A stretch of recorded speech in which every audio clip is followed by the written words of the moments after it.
ഉപ്പ, ഞങ്ങൾ കാഞ്ഞങ്ങാട്ടേക്ക് വരികയാണ്. കൂട്ടുകാരുണ്ട് കൂടെ. നല്ല വിശപ്പുണ്ട്. വന്നിട്ട് കഴിക്കാൻ ഭക്ഷണം തയ്യാറാക്കി വെക്കണേ. വെള്ളിയാഴ്ച രാത്രി 11 മണിക്ക് തന്റെ പ്രിയപ്പെട്ട ഉപ്പയുടെ ഫോണിലേക്ക് വിളിച്ച് റിസ്വാൻ പറഞ്ഞ അവസാന വാക്കുകളാണിത്. മകന്റെ കോൾ കട്ട് ചെയ്ത ശേഷം മകനെയും കൂട്ടുകാരെയും സ്വീകരിക്കാനുള്ള ഏർപ്പാടുകളും ആ പിതാവ് ചെയ്തു. തുടർന്ന് ആ കുടുംബം അവരുടെ വരവിനായി കാത്തിരിക്കുകയുമായിരുന്നു. കാറിലാണ് വരുന്നത് എന്നതുകൊണ്ട് വളരെ ശ്രദ്ധിച്ചു വരണമെന്ന സ്നേഹോപദേശവും ആ പിതാവ് മകന് നൽകിയിരുന്നു. എന്നാൽ ആ ഫോൺ കോൾ കട്ട് ചെയ്ത് കൃത്യം 20 മിനിറ്റുകൾക്കുള്ളിൽ അവിടെ സംഭവിച്ചത് വലിയ ഒരു ദുരന്തമായിരുന്നു.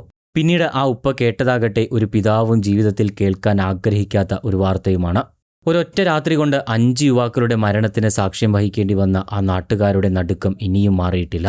ബംഗളൂരുവിലെ BMS കോളേജ് ഓഫ് എഞ്ചിനീയറിംഗിൽ ഒന്നിച്ചു പഠിച്ച 5 ഉറ്റ സുഹൃത്തുക്കളായിരുന്നു കണ്ണൂർ അഴീക്കോട് സ്വദേശിയായ ഷാൻ സിറാജ്, കാഞ്ഞങ്ങാട് സ്വദേശിയായ മുഹമ്മദ് റിസ്വാൻ, തൃശൂർ തിരുവമ്പാടി സ്വദേശിയായ ആദിത്യ കൃഷ്ണദേവ്, ബംഗളൂരു സ്വദേശിയായ സാധുരി ഹർഷവർദ്ധൻ, പിന്നെ ഉത്തർപ്രദേശ് സ്വദേശിയായ പരം ഛേത്രി എന്നിവർ. ക്യാമ്പസ് കാലം മുതൽക്കേ ജീവനതുല്യം സൗഹൃദം സൂക്ഷിച്ചിരുന്ന 5 പേർ. ഷാൻ സിറാജിന്റെ പിതൃ സഹോദരന്റെ മകളുടെ വിവാഹമായിരുന്നു ഇന്ന്. കണ്ണൂരിൽ വെച്ച് നടക്കുന്ന ആ കല്യാണത്തിൽ പങ്കെടുക്കാൻ തന്റെ സുഹൃത്തുക്കളെ ഷാൻ ക്ഷണിക്കുകയും ചെയ്തിരുന്നു.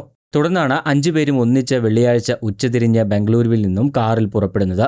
സന്തോഷത്തോടെ പാട്ടുപാടിയും കഥകൾ പറഞ്ഞും തങ്ങളുടെ കൂട്ടുകാരന്റെ നാട്ടിലേക്ക് വരികയായിരുന്നു അവർ. വെള്ളിയാഴ്ച രാത്രി 11 മണിയോടെ അവരുടെ കാർ മട്ടന്നൂർ കൂടാളി കുമ്പത്തെത്തിയപ്പോഴാണ് ആ വലിയ ദുരന്തം സംഭവിക്കുന്നത്. UP രജിസ്ട്രേഷനിലുള്ള ആ കാറ് പെട്ടെന്ന് നിയന്ത്രണം വിട്ട റോഡരികിലെ ഒരു വൻമരത്തിലേക്ക് അതിശക്തമായി ഇടിച്ചു കയറുകയായിരുന്നു. ഇടിയുടെ ആഘാതത്തിൽ കാർ പൂർണ്ണമായും തകർന്നുപോയി എന്ന് മാത്രമല്ല, നിമിഷങ്ങൾക്കകം കാറിന് തീപിടിക്കുകയും ചെയ്തു. രാത്രിയിലെ ആ ഭീകരമായ ശബ്ദം കേട്ട് ഓടിയെത്തിയ നാട്ടുകാരാണ് ആദ്യം വെള്ളമൊഴിച്ച് തീയണയ്ക്കുന്നത്.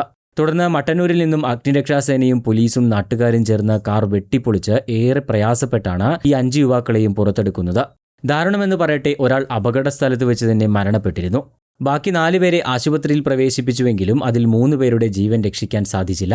തൃശൂർ സ്വദേശിയായ ആദിത്യ കൃഷ്ണദേവ് ഗുരുതരാവസ്ഥയിൽ ചാലയിലെ സ്വകാര്യ ആശുപത്രിയിൽ വെന്റിലേറ്ററിലായിരുന്നുവെങ്കിലും ഇന്നലെ രാത്രിയോടെ ആ ജീവനും ഈ ലോകത്തോട് വിട പറഞ്ഞു. അങ്ങനെ ആ കാറിലുണ്ടായിരുന്ന 5 സുഹൃത്തുക്കളും ഒന്നിച്ച് മരണത്തിന്റെ ലോകത്തേക്ക് യാത്രയായി. അപകടം നടന്ന മണിക്കൂറുകൾ കഴിഞ്ഞാണ് പോലീസ് റിസ്വാന്റെ ഉപ്പ ബഷീറിനെ വിളിക്കുന്നത്. മകന് അപകടം പറ്റിയിട്ടുണ്ടെന്നും കണ്ണൂർ ജില്ലാ ആശുപത്രിയിലേക്ക് വരണമെന്നുമായിരുന്നു പോലീസ് പറഞ്ഞത്. വിവരമറിഞ്ഞ് പ്രത്യാശയോടെ കണ്ണൂരിലേക്ക് പാഞ്ഞെത്തിയ ആ പിതാവ് കേട്ടത് തന്റെ മകൻ ഇനി ഒരിക്കലും തിരികെ വരില്ലെന്ന യാഥാർത്ഥ്യമായിരുന്നു. ഷാൻ സിറാജിനെ വീട്ടിലാക്കിയ ശേഷം കാഞ്ഞങ്ങാട് അരയയിലെ വീട്ടിലേക്ക് കൂട്ടുകാരോടൊപ്പം വരുമെന്നായിരുന്നു റിസ്വാൻ പിതാവിനോട് പറഞ്ഞിരുന്നത്. തുടർന്ന് അവിടെ നിന്നും ഇന്ന് നടക്കുന്ന വിവാഹത്തിന് പോകാനായിരുന്നു അവരുടെ തീരുമാനം. വീട്ടിൽ ഭക്ഷണം തയ്യാറാക്കി മകനെ കാത്തിരുന്ന ആ കുടുംബത്തിന് മുന്നിലേക്ക് ഒടുവിൽ റിസ്വാന്റെ ജീവനറ്റ ശരീരമാണെത്തിയത്. അതേസമയം തന്നെ ബംഗളൂരുവിൽ നിന്നും പുറപ്പെടുന്നതിന് മുൻപ് 5 പേരും ചേർന്ന് സെൽഫി എടുത്ത് അഴീക്കോട്ടെ ഷാനിന്റെ സുഹൃത്തുക്കൾക്കും ബന്ധുക്കൾക്കും അയച്ചു കൊടുത്തിരുന്നു. വിവാഹം അടിച്ചുപൊളിക്കാനായി പുറപ്പെടുന്നുവെന്ന് പറഞ്ഞ് അയച്ച ആ ചിത്രം അവരുടെ അവസാന ചിത്രമായി മാറി. ആ ചിത്രത്തിൽ നോക്കി വിങ്ങിപ്പൊട്ടുകയാണ് ഇപ്പോൾ കുടുംബാംഗങ്ങളും സുഹൃത്തുക്കളുമെല്ലാം. യാത്ര തിരിക്കുന്നതിന് തൊട്ടു മുൻപ് കാറിനുള്ളിൽ വെച്ചാണ് സെൽഫി എടുത്തത്. ഉത്തർപ്രദേശ് സ്വദേശി പരം ഛേത്രിയുടേതാണ് ഉത്തർപ്രദേശ് രജിസ്ട്രേഷനുള്ള കാറ്. ഇന്ന് നടക്കുന്ന വിവാഹ പരിപാടിയിൽ അണിയുന്നതിനുള്ള വസ്ത്രങ്ങളും ബംഗളൂരുവിൽ നിന്നും സംഘം വാങ്ങിയിരുന്നു. അതും കാറിൽ കരുതിയായിരുന്നു യാത്ര. ഇടയ്ക്ക് ഇവർ വിളിക്കുകയും ചെയ്തിരുന്നു. വലിയ സ്വപ്നങ്ങൾ കണ്ടു നടന്ന ട്രേഡിംഗിലും ഫുട്ബോളിലും നാട്ടിലെ എല്ലാ കാര്യങ്ങളിലും സജീവമായിരുന്ന റിസ്വാന്റെ മരണം ആ നാടിനെ ആകെ കണ്ണീരിലാഴ്ത്തിയിരിക്കുകയാണ്. റിസ്വാന്റെയും ഷാൻ സിറാജിന്റെയും മൃതദേഹങ്ങൾ പോസ്റ്റ്മോർട്ടത്തിന് ശേഷം ബന്ധുക്കൾ ഏറ്റുവാങ്ങി ഖബറടക്കി. ഉത്തർപ്രദേശ് ബംഗളൂരു സ്വദേശികളായ കൂട്ടുകാരുടെ മൃതദേഹങ്ങൾ അവരുടെ നാട്ടിലേക്ക് കൊണ്ടുപോയി.